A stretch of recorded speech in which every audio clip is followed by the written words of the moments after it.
ভাৰতৰ ৰাজ্যসমূহৰ ভিতৰত 6 নম্বৰত অসম আছে। আজি অসমত যোৱা 3 বছৰত টায়াৰ জ্বলোৱা বন্ধ হোৱাৰ কাৰণে, আন্দোলন কৰা বন্ধ হোৱাৰ কাৰণে ৭৫ লাখ আজি পৰ্যটক অসমলৈ আহিব পাৰিছে। আমাৰ ৰাজ্যখনক ভাৰতৰ শ্ৰেষ্ঠ 5খন ৰাজ্যৰ ভিতৰত কেনেকৈ লৈ যাম। নমস্কাৰ। সমূহ দৰ্শকলৈ নৱবৰ্ষৰ শুভকামনা জ্ঞাপন কৰি আজি লৈ আহিছোঁ অন্য এটা ৰিয়েকশ্যন ভিডিঅ'। আজি নৱবৰ্ষৰ প্ৰথমটো দিনতে মুখ্যমন্ত্ৰী ডক্টৰ হিমন্ত বিশ্ব শৰ্মাই এখন ৰাজহুৱা সভাত কিছু আশাব্যঞ্জক বতৰা লৈ আহিছে ৰাজ্যবাসীৰ বাবে। আহক প্ৰথমতে আমি শুনি লওঁ, তাৰপিছত আমি আকৌ কথা পাতিম।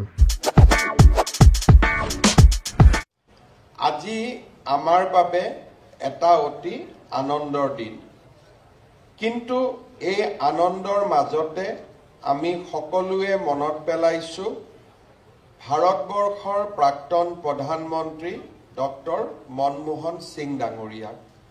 নতুন বছৰৰ আগমন সকলোৰে বাবে আনন্দৰ বতৰা, কিন্তু এইবাৰ নতুন বছৰৰ আগমনৰ প্ৰাক মুহূৰ্তত প্ৰধানমন্ত্ৰী মনমোহন সিঙৰ বিয়োগে আমাক সকলোকে শোকাকুল কৰি তোলে।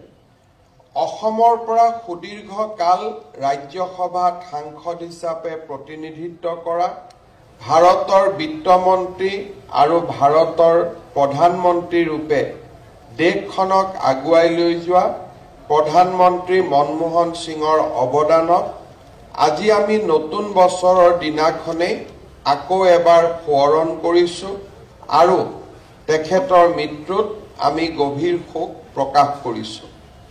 শ্ৰদ্ধাৰ ৰাইজ, নতুন বছৰে নতুন সংকল্প আনে আৰু নতুন বছৰে মানুহক নতুন কাম কৰিবলৈ শক্তি যোগান ধৰে।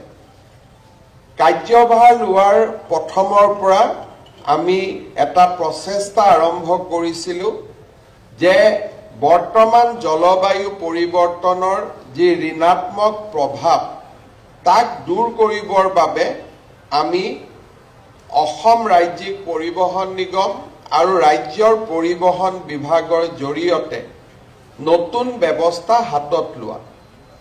এই ব্যৱস্থাৰ অংশ হিচাপে আমি পৰ্যায়ক্ৰমে গুৱাহাটীত ফচিল ফুৱেল অৰ্থাৎ ডিজেলৰ বাছসমূহৰ পৰিৱৰ্তন কৰি CNG আৰু ইলেক্ট্ৰিক বাছ সেৱা প্ৰৱৰ্তনৰ বাবে প্ৰচেষ্টা হাতত লৈছিলোঁ।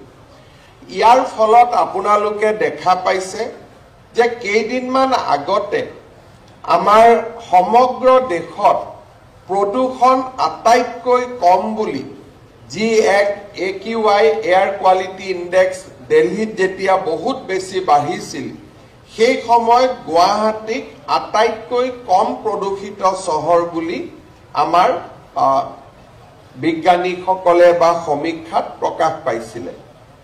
কিন্তু এই ক্ষেত্ৰত আমি কৰিবলগীয়া আৰু বহুত আছে। স্বচ্ছ সেউজ বহনক্ষম ভৱিষ্যতৰ বাবে আমি নিৰন্তৰ কাম কৰি যাব লাগিব।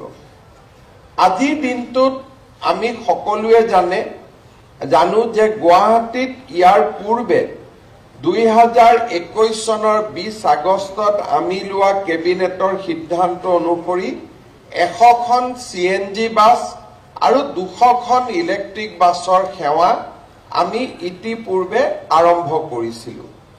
আৰু আজি এই 300 বাছ গুৱাহাটীত পৰিচালিত হোৱাৰ পিছৰ পৰা গুৱাহাটীত জলবায়ু বা পৰিৱৰ্তনৰ প্ৰভাৱ বহু গুণে কম হৈছে। আজিৰ দিনটো তেনে এক দিশত আমি আৰু এক নতুন বলিষ্ঠ পদক্ষেপ ল'ব বিচাৰিছোঁ।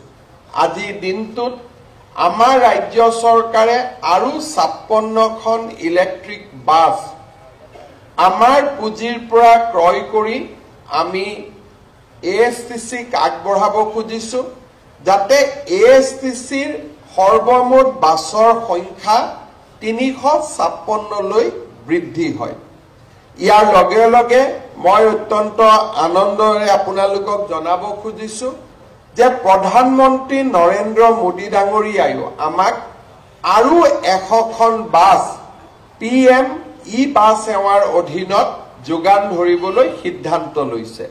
অৰ্থাৎ আজি চলি থকা 356খন বাছৰ উপৰিও 2025 চনৰ ভিতৰত আমি আৰু 100খন নতুন ইলেক্ট্ৰিক বাছ আমি পাব পাৰিম।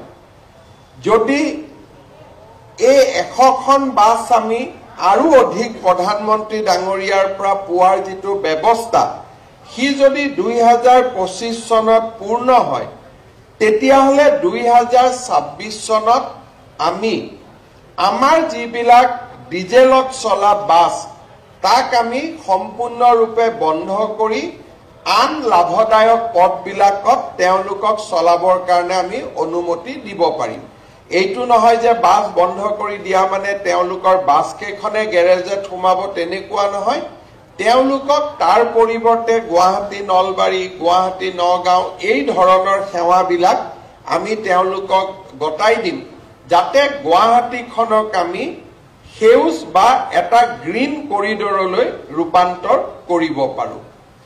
ইয়াৰ লগে লগে গুৱাহাটীত আমাৰ প্ৰথমটো ISBT আজিৰ পৰা 15 বছৰ আগতে বেতকুছিত আৰম্ভ হৈছিল। ইয়াৰ পিছত আমি এটা সিদ্ধান্ত লৈছিলোঁ যে খানাপাৰাত আমি এটা ISBT কৰিম আৰু জালুকবাৰীত আমি এটা ISBT কৰিম যাতে আমাৰ যাত্ৰীসকলে বহু পৰিমাণে তেওঁলোকে সুবিধা পাব পাৰে। আজি আমি বেতকুছিত 5 বিঘা মাটি সামৰি 12.26 কোটি টকাৰে নিৰ্মাণ কৰা আন্তঃৰাজ্যিক বাছ টাৰ্মিনেলটো মুকলি কৰি দিয়াৰ বাবে আমি আজি সক্ষম হৈছো আৰু সকলোৱে এই কামৰ আজি আমি সাক্ষী হৈছো।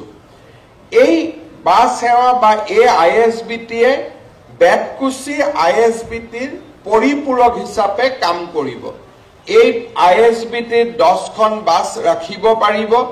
ইয়াতে ফুড কোৰ্ট বা মেডিকেল সুবিধা আদি থাকিব যাতে উজনি অসম লগতে বৰাক উপত্যকা, মেঘালয়, অৰুণাচল, মণিপুৰ, মিজোৰাম, ত্ৰিপুৰালৈ যোৱা ৰাইজে আমাৰ এই ISBTৰ পৰা যথেষ্টখিনি সুবিধা লাভ কৰিব পাৰিব।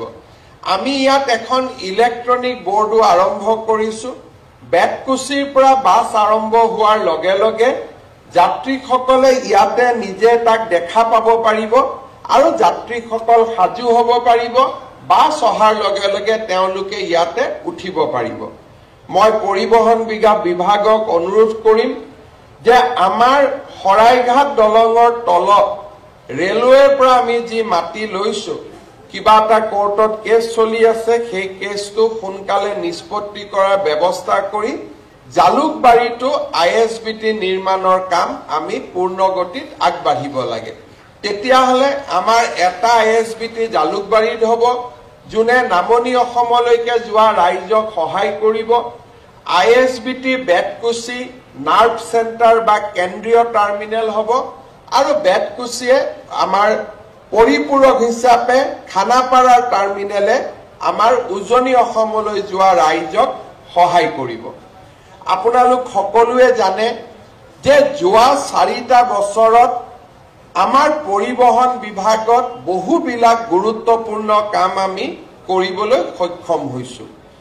আটাইতকৈ ডাঙৰ কথা হ'ল যে অট'মেশ্যন অৰ্থাৎ ডিজিটেল পদ্ধতিৰে যাত্ৰীক সেৱা কৰাৰ দিশত বা পৰিবহণ বিভাগৰ সেৱা লাভ কৰিব খোজা ৰাইজক আমি সকাহ দিব পাৰিছো আৰু আজি দেশৰ ভিতৰতে ট্ৰান্সপৰ্ট গোটেই ব্যৱস্থাটোক ডিজিটেলাইজেশ্যন কৰাৰ ক্ষেত্ৰত আজি অসমে 1 নম্বৰ স্থান লাভ কৰিবলৈ সক্ষম হৈছে। কেইদিনমান আগতে উত্তৰ প্ৰদেশৰ পৰিবহণ মন্ত্ৰীক মই লগ পাইছিলো। তেখেতে মোক বাৰে বাৰে সুধিছিলে যে 56টাকৈ সেৱা আপোনালোকে কণ্টেক্টলেছ কেনেকৈ কৰিব পাৰিছে। আজি আমাৰ পৰিবহণ বিভাগত আমি এনেকুৱালৈকে কাম কৰিছো যে আমি যদি গুৱাহাটী দ্বিতীয়ত কিবা এটা আবেদন কৰিছো গুৱাহাটীৰ দ্বিতীয়ত কাম বহুত আছে, কৰ্মচাৰীয়ে কৰিব পৰা নাই। কম্পিউটাৰে তাক ৰেণ্ডমাইজেশ্যন কৰি ডিমা হাছাওলৈকে পঠাই দিব, কাৰণ ডিমা হাছাওত কাম কম। অৰ্থাৎ আজি আমাৰ গোটেই পৰিবহণ নিগমত যিমানটা কাম আহে 56টা সেৱা 100% ডিজিটাইজেশ্যন, এই গোটেইবোৰ কাম অসমৰ গোটেইবোৰ পৰিবহণ কাৰ্যালয়ৰ পৰা ইয়াক সমাধান হয়। গুৱাহাটীৰ কাম নগাঁৱে কৰে, নগাঁৱৰ কাম ডিমা হাছাওৱে কৰে। কম্পিউটাৰে তাক ৰেণ্ডম বেচিছত কোনোবা এটা দ্বিতীয় অফিচলৈকে পঠাই দিয়ে। তাৰ ফলত মধ্যভোগীজনেও গম নাপায় যে মোৰ কাগজখন ক'ত গৈছে। ইয়াৰ ফলত মই একেবাৰে নোহোৱা হৈ যাওঁ বুলি নকওঁ, কিন্তু আজিৰ পৰা 4 বছৰ আগতে দ্বিতীয় অফিচত যি ধৰণৰ এক ব্যৱস্থা আছিল, মধ্যভোগীৰ ডাঙৰ এখন চক্ৰ আছিল, আজি সেই চক্ৰ সম্পূৰ্ণৰূপে আমি নোহোৱা কৰিব নোৱাৰিলেও 90% আমি নোহোৱা কৰিব পাৰিছোঁ। 10% আমি নোহোৱা কৰিব নোৱাৰাৰ কাৰণটো কি? যেতিয়া ফিটনেছ চাৰ্টিফিকেট ল'ব লাগে বা ড্ৰাইভিং লাইচেন্সখন অনলাইনৰ জেগাত যেতিয়া পূৰ্ণাংগ ড্ৰাইভিং লাইচেন্স ল'ব লাগে, তেতিয়া এবাৰ হ'লেও আমি দ্বিতীয় অফিচত আহিব লাগে। এতিয়া আমি তাৰো এটা সমাধান কৰিব খুজিছোঁ যে পাব্লিক প্ৰাইভেট বেচিছত আমি অসমৰ বিভিন্ন জাগাত ফিটনেছ চেণ্টাৰ আমি মুকলি কৰাৰ কামত আগবাঢ়িছোঁ। প্ৰায় 6টা ফিটনেছ চেণ্টাৰ পৰিবহণ বিভাগে হাতত লৈছে, আৰু ফিটনেছ চাৰ্টিফিকেট হোৱাৰ পিছত আৰু সি যেতিয়া ব্যক্তিগত খণ্ডলৈও ফিটনেছ কেন্দ্ৰবিলাক গুচি যাব, তেতিয়া সি MVI বা এনফৰ্চমেণ্টৰ ওপৰত নিৰ্ভৰশীল নহ'ব। সেই চেণ্টাৰৰ পৰাও ফিটনেছ চাৰ্টিফিকেট তেওঁলোকে ল'ব পাৰিব।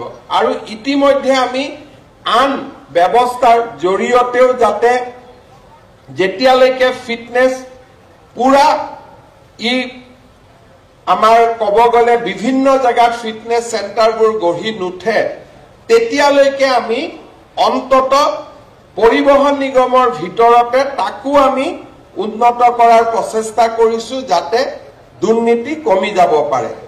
ইয়াৰ লগতে ড্ৰাইভিং লাইচেন্সৰ ক্ষেত্ৰতো আমি এনকাৰেজ কৰিছোঁ, যাতে অসমৰ প্ৰতিটো বিধানসভা সমষ্টিতে এখন মটৰ ভেহিকল ইনষ্টিটিউট গঢ়ি উঠে, আৰু মটৰ ভেহিকল ইনষ্টিটিউটৰ প্ৰিন্সিপালজনকে আমি দ্বিতীয়জনৰ হৈ লাইচেন্স দিয়াৰ অধিকাৰ দিব খুজিছোঁ। আৰু ই নিবনুৱা লোককো কৰ্মসংস্থাপন দিব, আৰু 126টা যদি আমি ড্ৰাইভিং ট্ৰেইনিং চেণ্টাৰ গঢ়ি তুলিব পাৰোঁ, লাইচেন্সখনো তাৰ প্ৰিন্সিপালজনে দিব, তেতিয়া আমি লাইচেন্স ল'বৰ কাৰণেও দ্বিতীয় অফিচত আহিব নালাগে।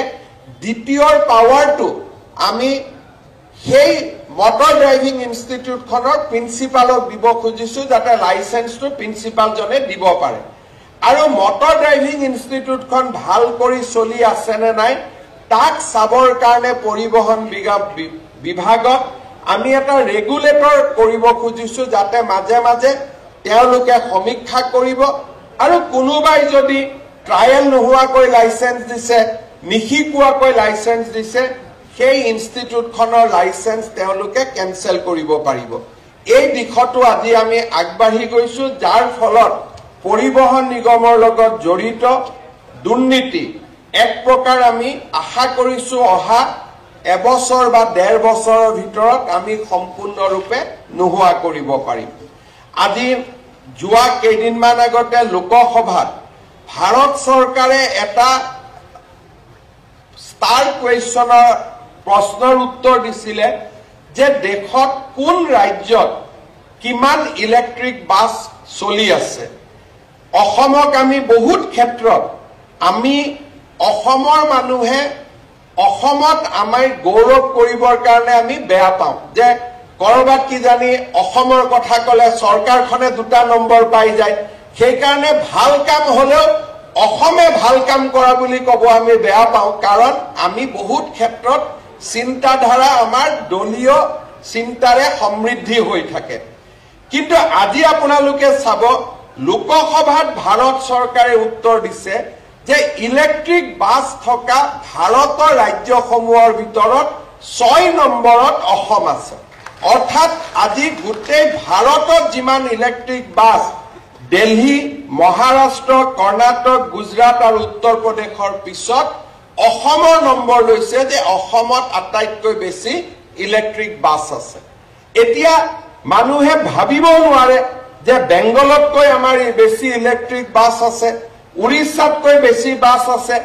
উৰিষ্যা আৰু বেংগলত ভাবিলেও কোনেও ভাবিব নোৱাৰে যে তামিলনাডুতকৈ আমাৰ ইলেক্ট্ৰিক বাছ বেছি আছে।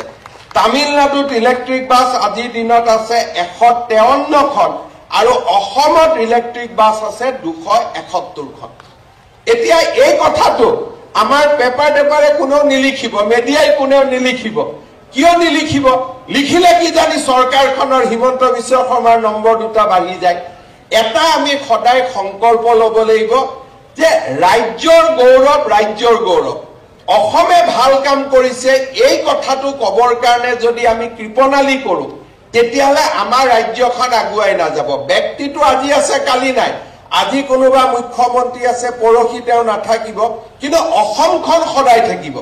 আৰু আমি যেতিয়া অসমৰ একোজন ব্ৰেণ্ড এম্বেচাডৰ হ'ম যে অসমীয়া এইটো কৰিছে, অসমে এইটো কৰিছে, তেতিয়া আমাৰ ৰাজ্যখনত বহু দূৰ আমি আগুৱাই লৈ যাব পাৰিম।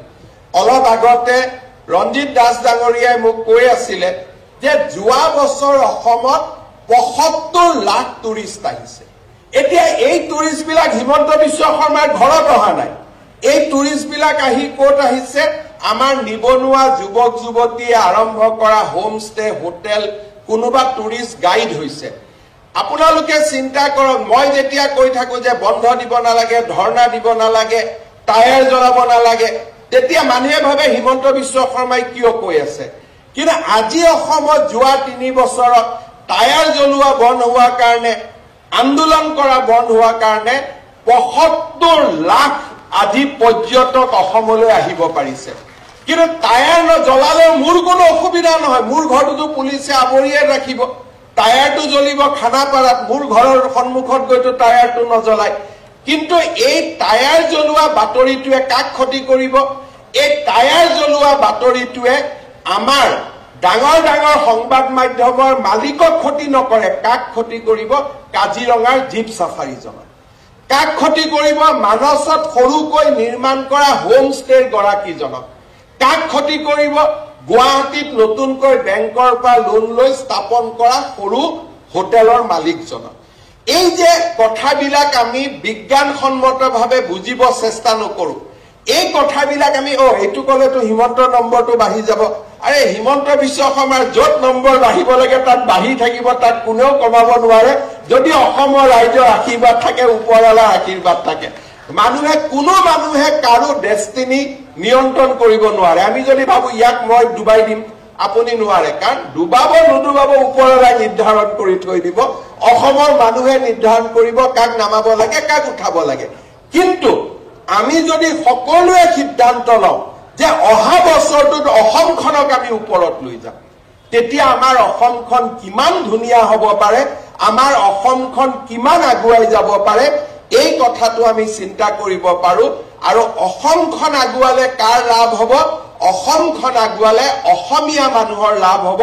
আমাৰ ব্যক্তিগত কাৰোবাৰ লাভ হওক নহওক, অসমীয়া মানুহৰ আজি লাভ হ'ব। তাক আমি সকলোৱে নিশ্চয় আমি অনুভৱ কৰিব লাগিব।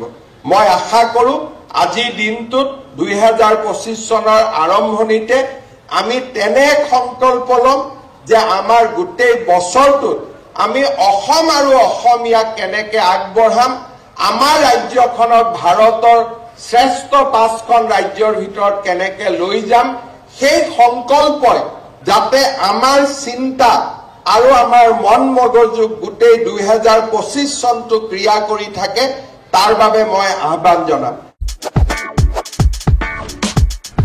দৰ্শকসকল, আমি ভালক ভাল বুলিবলৈ সংকোচ কৰোঁ, কিয়নো আমি প্ৰশংসা কৰাৰ ফলত আমি বেয়া পোৱা কাৰোবাৰ যদি লাভ হয়, সেইদৰে বেয়া কামৰ নিন্দা কৰিবলৈও আমি সংকোচ কৰোঁ, কিয়নো আমাৰ নিন্দাই যদি আমি ভাল পোৱা কাৰোবাৰ ক্ষতি কৰে। এই সংকোচ যিদিনাই আমাৰ মনৰ পৰা আঁতৰি যাব, তেতিয়াই সমাজৰ বাবে ভাল কাম কৰিবলৈ মানুহ ওলাই আহিবলৈ সাহস পাব আৰু বেয়াবোৰেও বেয়া কাম কৰিবলৈ সংকোচ কৰিব। আজিৰ এই নৱবৰ্ষৰ দিনটোতে প্ৰথম দিনটোতে আমি সংকল্প লওঁ হওক যাতে গোটেই বৰ্ষটো অনাগত দিনবিলাকত আমি আমাক এনেদৰে সাহসী কৰি ৰাখিব পাৰোঁ যাতে আমি ভালক ভাল বুলিব পাৰোঁ, বেয়াক নিন্দা কৰিব পাৰোঁ। মুখ্যমন্ত্ৰীগৰাকীৰ কথা বতৰাত আপোনালোকে কি প্ৰত্যাশা দেখিছে নতুন বছৰৰ সেই বিষয়ে কমেণ্ট বক্সলৈ গৈ কমেণ্ট কৰক। আজিলৈ এৰিছোঁ, ভিডিঅ'টো যথেষ্ট দীঘল হৈ গৈছে। ভালে থাকক, কুশলে থাকক। আকৌ আহিম নতুন এটা ৰিয়েকশ্যন ভিডিঅ'ৰ সৈতে। ধন্যবাদ।